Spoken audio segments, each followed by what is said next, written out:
한자야말로 동양의 진정한 문자체계야. 한글은 그냥 현대에 만들어진 인공적인 문자에 불과해.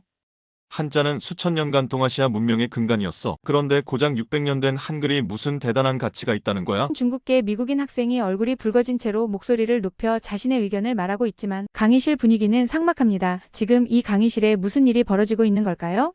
저는 예일대학교 언어학과 3학년 레이첼 파커입니다. 제가 이 이야기를 시작하는 것은 우리의 미래를 바꿀 수 있는 놀라운 발견에 대해 여러분과 공유하고 싶어서입니다. 모든 것은 그날 스털링 기념 도서관의 높은 서가 앞에서 시작되었습니다. 봄 학기의 마지막 논문 주제를 정하는 일은 다른 학생들에게는 단순한 과제 선택이었을지 모릅니다. 하지만 저에게는 달랐습니다. 실리콘밸리의 소프트웨어 엔지니어인 아버지는 제가 태어났을 때부터 저를 미래의 프로그래머로 키우고 싶어 하셨습니다. 어린 시절 아버지는 주말마다 저를 데리고 회사에 가셨고 그곳에서 저는 수많은 개발자들이 모니터 앞에서 새로운 세상을 만들어내는 모습을 지켜보았습니다. 하지만 제 마음은 달랐습니다. 저는 어린 시절부터 다양한 언어의 소리에 매료되었습니다. 텔레비전에서 들리는 프랑스어, 스페인어, 아랍어의 독특한 발음들을 흉내내기를 좋아했고 그 소리들이 어떻게 만들어지는지 늘 궁금했습니다. 그날도 저는 다른 학생들처럼 도서관 책상에 앉아 논문 주제를 고민하는 대신 서가 사이를 헤매고 있었습니다. 언어학도로서 많은 학생들은 음성학이나 형태론 같은 전통적인 주제를 선택하곤 했지만 저는 뭔가 다른 것을 찾고 싶었습니다. 그것은 아마도 아버지의 영향이었을지도 모릅니다. 새로운 무언가를 발견하고 싶은 욕구, 아직 아무도 보지 못한 세계를 탐험하고 싶은 마음이 가득했습니다. 그래서 저는 평소에는 가보지 않던 도서관 구석구석을 헤매고 다녔습니다. 언어와 기술, 이 둘은 정말 섞일 수 없는 물과 기름 같은 존재인가 하는 질문도 저의 마음속에 항상 남아있는 질문이었죠. 높은 서가 맨 위층, 먼지가 쌓인 채 잊혀진 듯한 그 책을 발견한 것은 순전히 우연이었습니다. 그러다 발견한 한 권의 책, 한글 문자의 예술과 과학.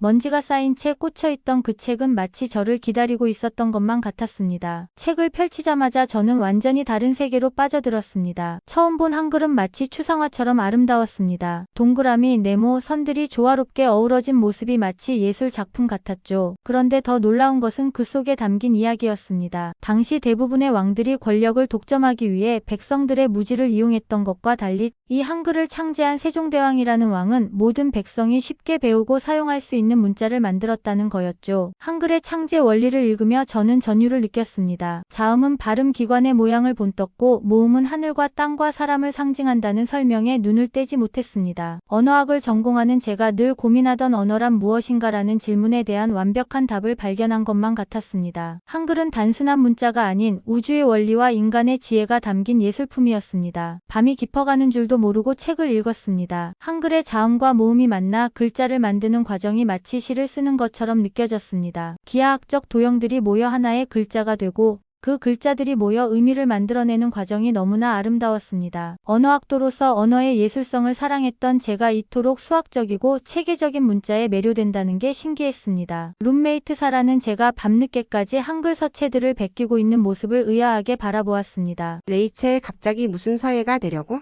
아니면 케이팝 가수?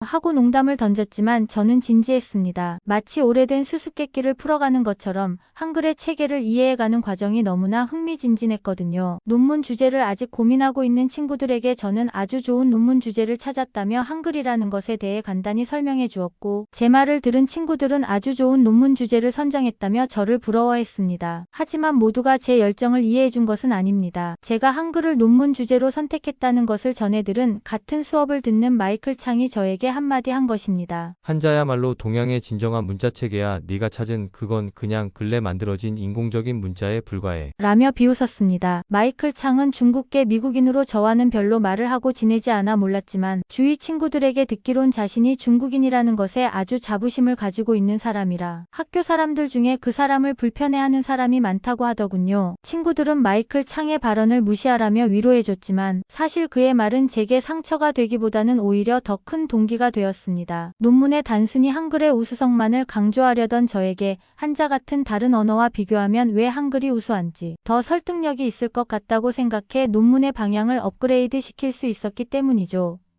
타국의 언어까지 사랑하는 제 감성과 아버지에게서 물려받은 과학적 호기심이 만나 마침내 그 접점을 찾은 것처럼 말입니다. 로버트 하퍼 교수님의 언어와 문명 강의는 예일대에서 가장 인기 있는 수업 중 하나이고 제가 제일 좋아하는 수업 중 하나이죠. 그날도 평소처럼 강의실은 학생들로 가득 찼습니다. 저는 늘 앉던 자리 창가 쪽 세 번째 줄에 앉아 교수님의 강의를 기다리고 있었고 마이클 창은 두 번째 줄 가운데에 앉아 있었습니다. 하퍼 교수님은 이날 평소와는 다른 모습으로 강단에 올랐습니다. 교수님의 표정에는 무언가 심각한 기색이 역력했습니다. 오늘은 미래의 언어에 대해 이야기해 보려 합니다. 교수님의 첫 마디에 강의실이 조용해졌습니다. 제가 최근 흥미로운 연구 결과를 발견했습니다. 2050년 세계의 언어 지형도가 완전히 바뀔 것이라는 예측인데요. 특히 주목할 만한 것은 한글이 세계 표준 문자가 될 가능성이 매우 높다는 점입니다. 순간 강의실이 술렁이기 시작했습니다. 저는 믿을 수 없다는 듯이 귀를 의심했습니다. 제가 발견한 한글의 가치를 교수님이 수업에서 언급하시니 더욱 저의 생각에 힘을 얻는 기분이었습니다. 그때 마이클이 손을 번쩍 들었습니다. 교수님, 말도 안 됩니다. 중국어가 이미 세계에서 가장 많이 사용되는 언어 아닙니까? 게다가 한자는 수천 년의 역사를 가진 문자체계입니다. 어떻게 고작 600년 된 한글이 세계 표준이 될 수 있다는 겁니까? 하퍼 교수님은 침착하게 대답하셨습니다. 마이클, 좋은 지적입니다.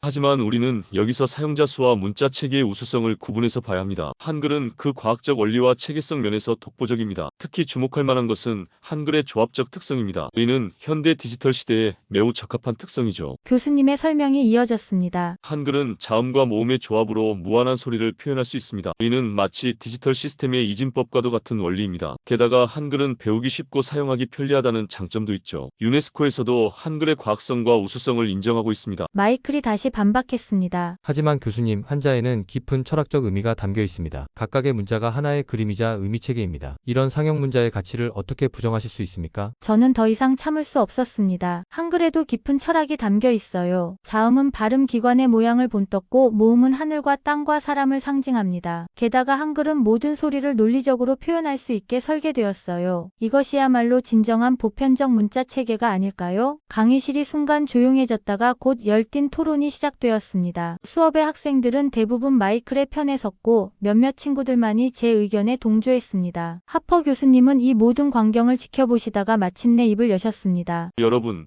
이것이 바로 제가 오늘 이 주제를 꺼낸 이유입니다.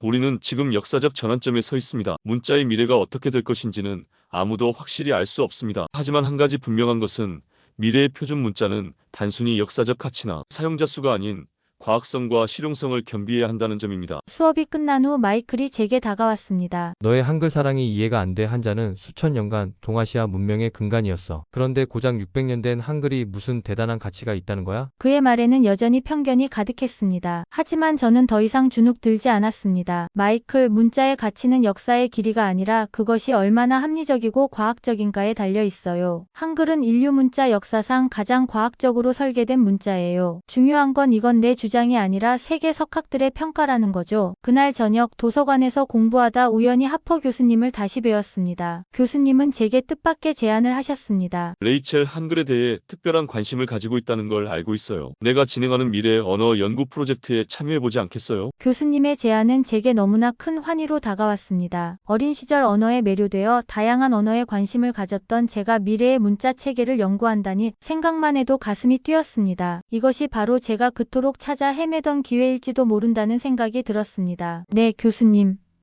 꼭 참여하고 싶습니다. 제 대답에 교수님은 흡족한 미소를 지으셨습니다. 그리고 덧붙이셨죠. 다음 주부터 시작하죠.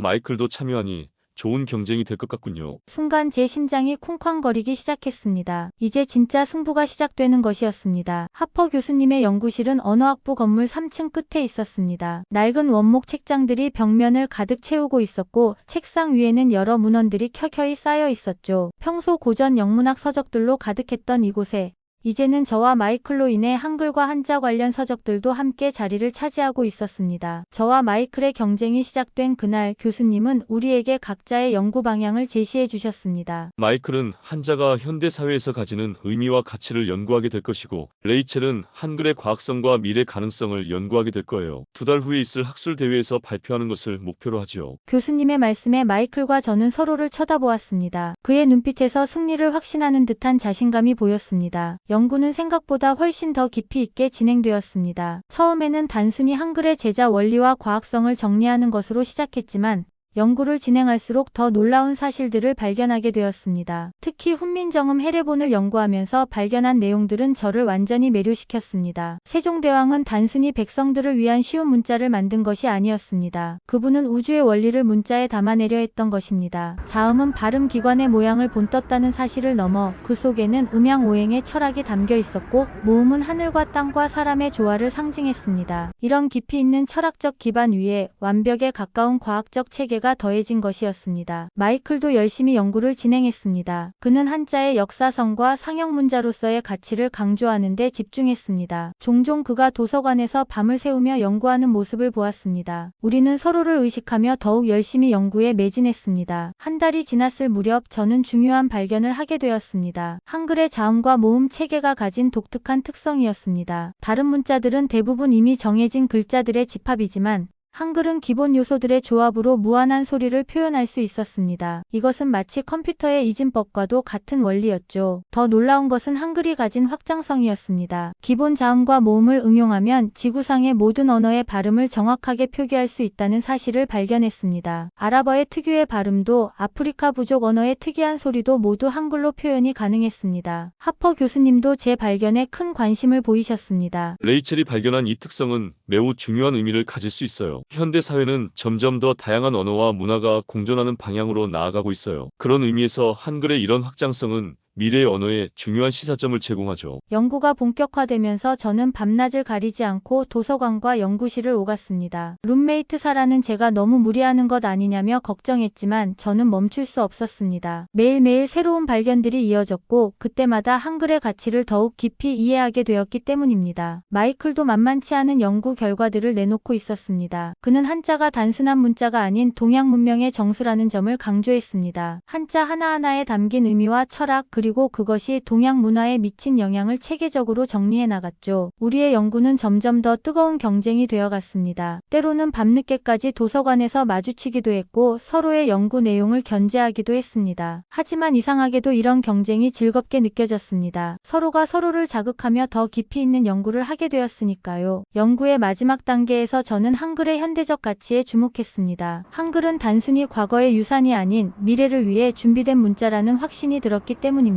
특히 한글의 체계적인 구조는 현대의 디지털 시스템과 놀라울 정도로 닮아 있었습니다. 학술대회가 한 달 앞으로 다가왔을 때 하퍼 교수님은 저와 마이클을 따로 불러 조언을 해주셨습니다. 두 사람 모두 훌륭한 연구를 했어요. 하지만 이제 중요한 것은 그 연구 결과를 어떻게 세상과 공유하느냐일 거겠죠. 단순한 우열을 가리는 것이 아닌 각각의 문자가 가진 가치와 의미를 어떻게 현대적으로 해석하고 적용할 수 있는지를 보여주길 바랍니다. 교수님의 말씀은 제게 큰 깨달음을 주었습니다. 이 연구의 진정한 목적은 어느 문자가 더 우수한지를 증명하는 것이 아니었습니다. 각각의 문자가 가진 특별한 가치를 이해하고 그것을 현대적으로 재해석하는 것, 그리고 그것을 통해 미래의 가능성을 발견하는 것이 진정한 목적이었던 것입니다. 연구실을 나서는 길에 마이클과 마주쳤습니다. 처음과는 달리 그의 눈빛이 한결 부드러워져 있었습니다. 아마도 그도 같은 깨달음을 얻은 것 같았습니다. 레이첼, 네 연구 말이야. 사실 내가 읽어봤거든. 정말 흥미롭더라. 짧은 한마디였지만 그의 말에는 진심이 담겨 있었습니다. 그렇게 말해줘서 고마워요. 선배 연구 결과도 빨리 들어보고 싶은걸요. 조금만 더 힘내요. 우리는 서로 응원을 주고받으며 연구에 매진하기로 했어요. 하퍼 교수님의 주관하에 매주 목요일 오후에는 문자학 세미나가 열렸습니다.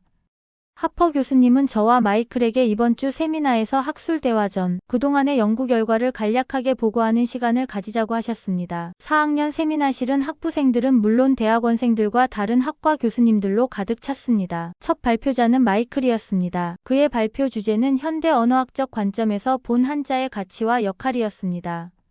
한자는 단순한 상형 문자가 아닙니다. 마이클이 프레젠테이션을 시작했습니다. 물론 상형의 원리로 시작되었지만 한자는 시간이 흐르며 형성체계를 발전시켜 왔습니다. 회의 문자, 형성 문자 등 다양한 조자 원리를 통해 추상적 개념까지 표현할 수 있는 정교한 체계를 구축했죠. 이는 단순한 그림 문자에서 완전한 문자 체계로의 진화를 보여주는 가장 성공적인 사례입니다. 청중들은 깊이 고개를 끄덕였습니다. 특히 그가 설명한 한자의 형성체계는 놀라웠습니다. 쉴 휴자를 예로 들어 사람인과 나무목이 결합하여 나무에 기대어 쉬다라는 의미가 만들어지는 과정은 문자가 어떻게 인간의 사고를 반영하는지 보여주는 보여주는 훌륭한 예시였습니다. 더 나아가 한자는 동아시아 문명을 하나로 연결하는 매개체 역할을 했습니다. 서로 다른 언어를 사용하는 한중일 3국이 한자를 통해 문화적 교류를 할 수 있었다는 점은 문자가 가진 힘을 잘 보여주죠. 현대에도 이런 특성은 여전히 유효합니다. 이것이 바로 제가 주장하는 한자의 현대적 가치입니다. 발표가 끝나고 질의응답이 이어졌습니다. 교수님께서 날카로운 질문을 던지셨습니다. 한자의 높은 학습 장벽은 어떻게 설명하시겠습니까? 현대 사회에서 효율적 의사소통을 위해서는 더 직관적인 문자 체계가 필요하지 않을까요? 마이클의 답변은 준비되어 있었습니다. 물론 학습에 시간이 필요한 것은 사실입니다. 하지만 이는 한자가 가진 깊이의 방증이기도 합니다. 한자 하나하나에 담긴 문화적, 철학적 함의는 단순한 의사소통을 넘어선 가치를 제공합니다. 현대 사회에서도 이러한 문화적 깊이는 여전히 중요하다고 생각합니다. 다음 발표자는 제가 되었습니다. 한글의 과학성과 미래 가치라는 주제로 제가 그동안 연구한 내용을 발표했습니다. 떨리는 마음을 진정시키며 말을 시작했습니다. 한글은 문자 역사상 유례없는 과학적 체계를 보여줍니다. 특히 주목할 만한 것은 세 가지입니다. 첫째, 음성학적 원리에 기반한 제자 원리입니다. 자음은 발음 기관의 모양을 본떴고 모음은 천지인 삼재의 철학을 담으면서도 과학적 체계를 갖추고 있죠. 둘째, 모든 자음과 모음이 조합 가능한 완전한 음소문자라는 점입니다. 이는 어떤 언어의 소리도 표현할 수 있다는 것을 의미합니다. 마지막으로 문자의 형태가 발음 원리와 정확히 일치한다는 점입니다. 청중들의 시선이 집중되었습니다. 특히 제가 준비한 음성학적 분석 자료는 큰 관심을 받았습니다. 훈민정음 해례본의 내용과 현대 음성학 이론을 비교 분석한 자료였죠. 더 놀라운 것은 한글의 확장성입니다. 기본 자음과 모음의 조합으로 거의 무한에 가까운 소리를 표현할 수 있습니다. 이는 현대 언어학에서 말하는 이상적인 문자 체계의 조건과 일치합니다. 실제로 국제 음성 기호의 모든 소리를 한글로 표현하는 것이 가능하다는 연구 결과도 있습니다. 컴퓨터 언어학 교수님께서 질문하셨습니다. 흥미로운 발표네요. 그렇다면 한글의 이러한 특성이 현대 기술, 특히 자연어 처리나 음성 인식 분야에서 어떤 의미를 가질 수 있을까요? 이 질문은 제가 가장 자신 있게 답할 수 있는 것이었습니다. 한글의 체계적 구조는 컴퓨터 처리에 매우 적합합니다. 자음과 모음의 조합 원리는 이진법적 처리가 가능하며 이는 디지털 시대의 언어 처리에 획기적인 장점이 될 수 있습니다. 실제로 일부 음성 인식 시스템에서 한글의 원리를 활용한 사례들이 있습니다. 세미나는 예정된 시간을 훌쩍 넘겨 진행되었습니다. 마지막으로 하퍼 교수님께서 정리하셨습니다. 오늘 우리는 매우 의미 있는 토론을 했습니다. 마이클은 한자가 가진 문화적, 철학적 가치를, 레이첼은 한글의 과학성과 미래 가치를 훌륭하게 보여주었습니다. 이제 우리는 더 큰 질문을 해야 할 것 같네요. 미래 사회에서 문자의 역할은 무엇이 되어야 하는가? 그리고 우리는 어떤 가치를 추구해야 하는가에 대해서 말입니다. 세미나가 끝난 후 마이클이 제게 다가왔습니다. 인상적인 발표였어. 레이첼.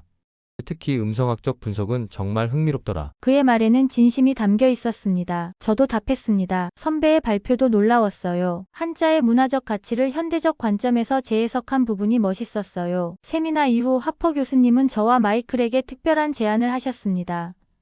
우리의 연구를 더 깊이 있게 발전시키기 위해 학술대회 전 예일대 스털링 도서관의 특별 수장고에서 연구를 진행하라는 것이었습니다. 마이클과 저는 예일대 스털링 도서관의 특별 수장고로 향했습니다. 특별 수장고는 중요한 문서들도 보관되어 있는 곳이었기 때문에 평소에는 엄격하게 출입이 통제되는 공간이었습니다. 하지만 하퍼 교수님의 특별 허가로 저는 이곳에서 연구를 진행할 수 있게 되었습니다. 습도와 온도가 철저하게 관리되는 이곳에서 저는 수백 년 된 문헌들을 마주하게 되었습니다. 그 중에서도 가장 눈길을 끈 것은 낡은 가죽 표지의 한 문서철이었습니다. 조선 왕조 훈민정음 관련 문헌집이라고 프랑스어로 쓰인 제목 아래에는 한글로 같은 내용이 적혀 있었습니다. 표지를 열자 오래된 종이 특유의 냄새가 풍겼습니다. 첫 페이지에 에는 1880년대 조선을 방문했던 한 프랑스 선교사의 기록이 있었습니다. 그는 한글의 과학성에 깊이 매료되어 수년간 연구를 진행했고 그 결과를 상세히 기록해 놓았던 것입니다. 특히 놀라웠던 것은 그가 한글의 자음과 모음 체계를 당시 최신 음성학 이론과 비교 분석한 부분이었습니다. 그의 분석에 따르면 한글의 자음 체계는 당시 서양에서 발견된 최신 음성학 이론과 거의 일치했다고 합니다. 300년 전에 이미 이런 과학적 통찰이 있었다는 사실이 도저히 믿기지 않았습니다. 더욱 흥미로웠던 것은 선교사의 또 다른 발견이었습니다. 그는 한글이 단순한 문자 체계를 넘어 일종의 음성 분석 도구로 활용될 수 있다는 가설을 제시했습니다. 실제로 그는 한글을 사용해 아프리카와 아시아의 다양한 언어들의 발음을 정확하게 기록해 놓았습니다. 심지어 당시 서양의 음성 기호로는 표현하기 어려웠던 소리들까지도 한글로는 완벽하게 표현이 가능했다고 합니다. 문서를 더 살펴보던 중 접혀있던 한 장의 도표가 발견되었습니다. 펼쳐보니 그것은 한글의 자음과 모음을 활용한 일종의 음성 분석표였습니다. 선교사는 이를 통해 인간이 낼 수 있는 모든 소리를 체계적으로 분류하고 기록하는 것이 가능하다고 주장했습니다. 이는 현대 국제 음성 기호의 원리와 놀랍도록 유사했습니다. 한편 마이클도 하버드에서 중요한 발견을 했다는 소식이 들려왔습니다. 그는 중국 초기 시대의 학자들이 한자와 한글을 비교 연구한 문헌을 발견했다고 합니다. 흥미롭게도 그들은 한글의 과학성을 높이 평가하면서도 한자가 가진 문화적 가치를 지키기 위해 이를 공개적으로 인정하지 않기로 했다는 기록을 찾아냈다고 합니다. 이 발견들은 저의 연구에 새로운 전기를 마련해 주었습니다. 한글은 단순히 읽고 쓰기 쉬운 문자가 아니었습니다. 그것은 인간의 언어와 소리에 대한 깊은 이해를 바탕으로 만들어진 과학적 체계였고, 더 나아가 언어 연구를 위한 도구로서의 가능성도 지니고 있었던 것입니다. 하퍼 교수님은 이 발견에 크게 고무되셨습니다. 레이첼,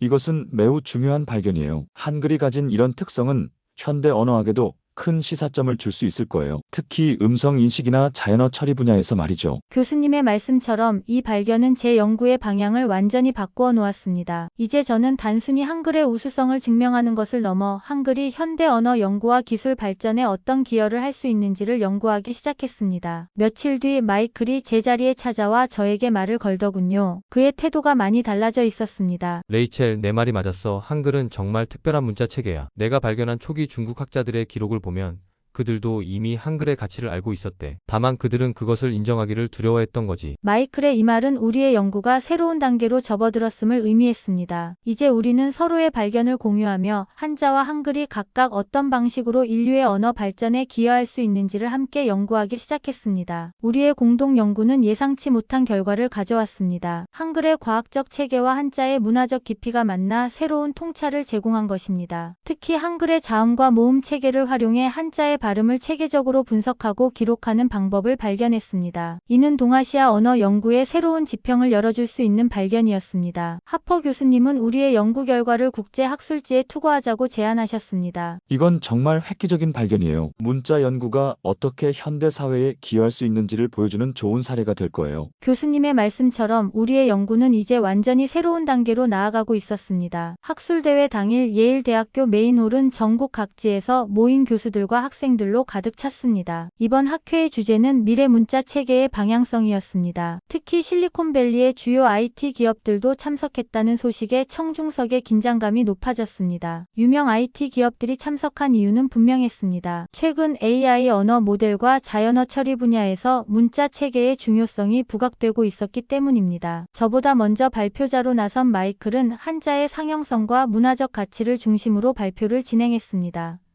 그의 발표는 예상과 달리 한글과의 연관성을 강조하는 방향으로 전개되었습니다. 한자가 가진 문화적 가치는 부정할 수 없습니다. 하지만 더 중요한 것은 미래의 문자 체계가 나아가야 할 방향입니다. 제가 하버드 앤칭 도서관에서 발견한 중국 학자들의 기록은 흥미로운 시사점을 제공합니다. 그들은 이미 수백 년 전에 한글의 과학성과 체계성을 인정했습니다. 다만 그들은 자신들의 문화적 자부심 때문에 이를 공개적으로 인정하지 못했을 뿐입니다. 마이클의 발표가 끝나고 제 차례가 되었습니다. 떨리는 마음을 진정시키며 단상에 올랐습니다. 청중석에는 구글, 마이크로소프트, 애플 등 주요 IT 기업의 연구진들이 앉아 있었습니다. 특히 테슬라의 AI 연구팀도 보였습니다. 한글은 단순한 문자 체계가 아닙니다. 제가 예일대 특별수장고에서 발견한 19세기 프랑스 선교사의 기록은 놀라운 사실을 보여줍니다. 한글은 600년 전에 이미 현대 음성학의 원리를 완벽하게 내포하고 있었습니다. 세종대왕은 단순히 쉬운 문자를 만드신 것이 아니라 우주의 원리와 인간의 지혜를 모두 담아낸 완벽한 문자를 설계하신 것입니다. 프레젠테이션 화면에 훈민정음 해례본의 내용을 띄웠습니다. 보시는 것처럼 한글의 자음은 발음 기관의 모양을 본떴고 모음은 하늘과 땅과 사람의 모습을 형상화했습니다. 기역은 혀가 목구멍을 막는 모양을, 니은은 혀가 위신몸에 닿는 모양을 본떴습니다. 이처럼 한글의 모든 글자는 과학적 원리를 바탕으로 만들어졌습니다. 더욱 놀라운 것은 한글이 가진 체계성입니다. 자음은 기본자를 만들고 거기에 획을 더해 된소리를 만들어냈습니다.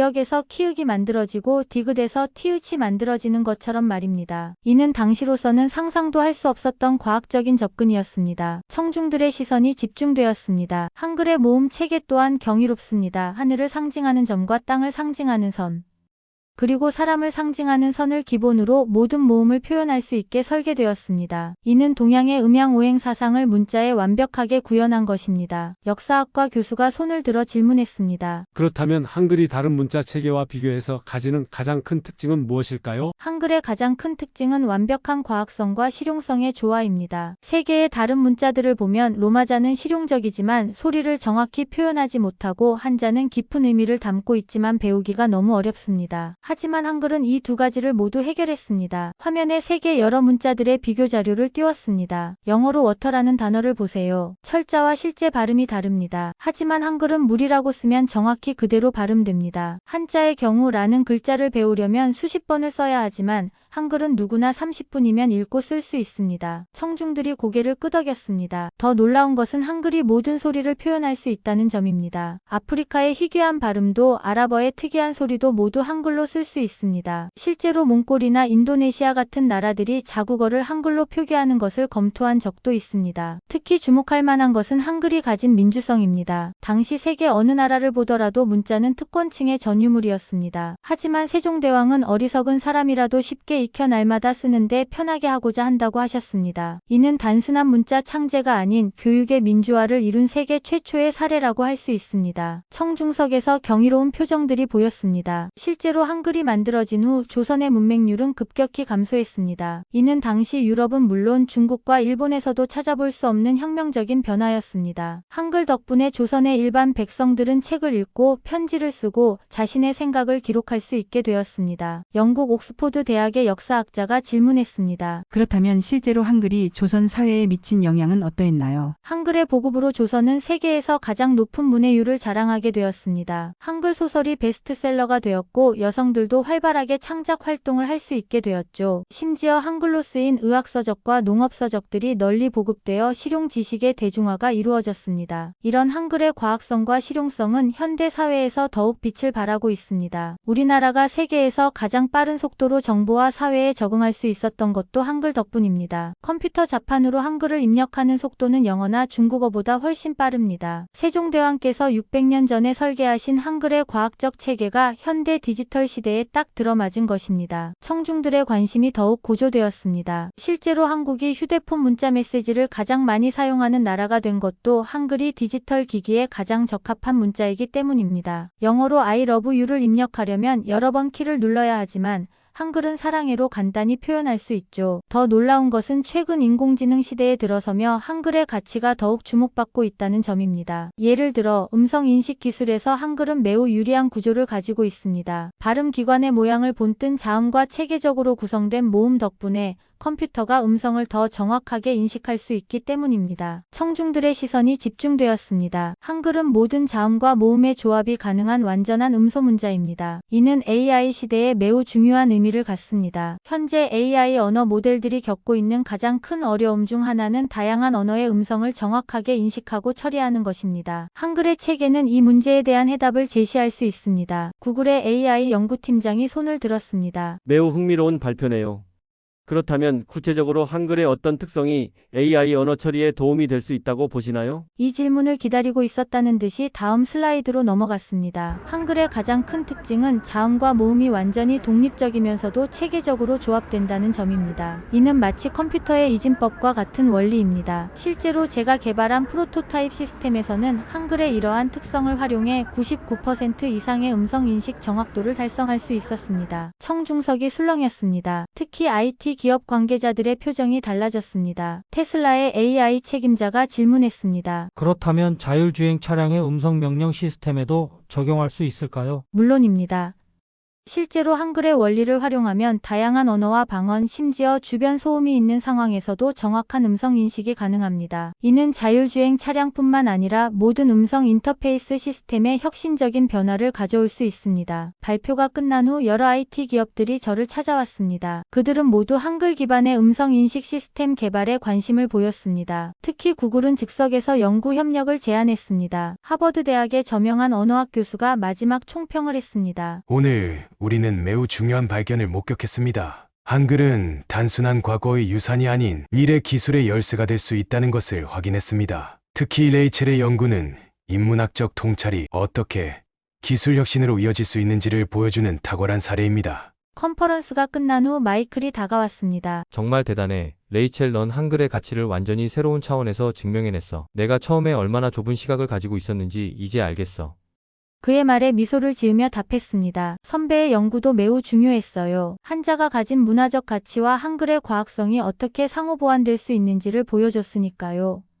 이제 우리는 새로운 차원의 연구를 시작할 수 있을 것 같아요. 하퍼 교수님은 이번 컨퍼런스의 성과를 매우 기뻐하셨습니다. 레이첼, 자네는 단순히 한글의 우수성을 증명한 게 아니야. 인문학 연구가 현대 기술 발전에 어떤 기여를 할 수 있는지를 보여준 거지. 이건 정말 획기적인 성과야. 이제 저의 연구는 완전히 새로운 단계로 접어들었습니다. 여러 IT 기업들과의 협력이 시작되었고 한글 기반의 AI 언어 처리 시스템 개발이 본격화되었습니다. 그리고 무엇보다 기쁜 것은 많은 학생들이 한글에 관심을 가지기 시작했다는 점입니다. 예일대 신문은 제 연구를 일면에 크게 다뤘고 다른 언론들도 주목하기 시작했습니다. 훈민정음이 AI 혁신의 열쇠가 되다라는 제목의 기사들이 연이어 보도되었습니다. 실리콘밸리의 여러 기업들이 한글 연구소를 설립하기 시작했다는 소식도 들려왔습니다. 우리의 연구 결과는 세계 유수의 학술지에 실렸고 언어학계와 IT 업계에 큰 반향을 일으켰습니다. 특히 월드 링귀스틱스 리뷰는 한글 디지털 시대의 새로운 표준이라는 제목으로 특집 기사를 다뤘습니다. 네이처지도 한글의 과학성을 분석한 우리의 연구를 올해의 가장 혁신적인 언어학 연구로 선정했습니다. 실리콘밸리의 변화는 놀라웠습니다. 유니타이프는 한글의 기하학적 구조를 새로운 폰트 디자인 시스템에 적용하기 시작했고 싱가포르의 AI 스타트업 보이스웨이브는 다국어 음성 인식 엔진의 한글 음절 구조 원리를 도입하기로 결정했습니다. 북유럽의 소프트웨어 기업 노르딕 소프트도 차세대 문서 편집 시스템의 기본 입력 방식으로 한글식 조합형 타이핑을 검토하고 있다고 발표했습니다. 예일대에서도 큰 변화가 일어났습니다. 언어학과였던 제가 새롭게 설립된 미래 문자 연구소의 책임 연구원이 되었고 전 세계에서 모여든 학생들이 한글에 관심을 보이기 시작했습니다. 특히 컴퓨터 공학과 학생들이 한글의 구조를 연구하며 새로운 프로그래밍 언어를 만들려는 시도를 하고 있습니다. 한글 코딩이라 불리는 이 프로젝트는 이미 실리콘밸리의 주목을 받고 있습니다. 유네스코 사무총장은 한글은 과거의 유산이 아닌 미래를 여는 열쇠라고 평가했습니다. 이제 저는 새로운 꿈을 꾸고 있습니다. 한글이 단순한 문자를 넘어 인류의 새로운 소통 도구가 되는 꿈입니다. 600년 전 세종대왕께서 꿈꾸셨던 것처럼 모든 사람이 쉽게 배우고 사용할 수 있는 문자. 하지만 이제는 그 꿈이 전 세계로 퍼져나가고 있습니다. 우리가 자랑스러워해야 할 것은 한글의 우수성만이 아닙니다. 그보다 더 중요한 것은 한글이 가진 무한한 가능성, 그리고 그 가능성이 세계의 인정을 받고 있다는 사실입니다. 600년 전의 위대한 발명이 오늘날 새로운 혁신의 씨앗이 되고 있는 것입니다. 세계는 이제 한글을 통해 새로운 미래를 그리고 있습니다. 한글은 더 이상 한국만의 문자가 아닌 인류 모두의 자산이 되어가고 있습니다. 이것이야말로 세종대왕께서 진정으로 꿈꾸셨던 모습이 아닐까요? 모든 사람이 쉽게 배우고 사용할 수 있는 문자. 그 꿈이 이제는 전 세계로 퍼져나가고 있습니다. 한글이란 대단한 문자 체계를 발견하고 그 우수성을 연구하며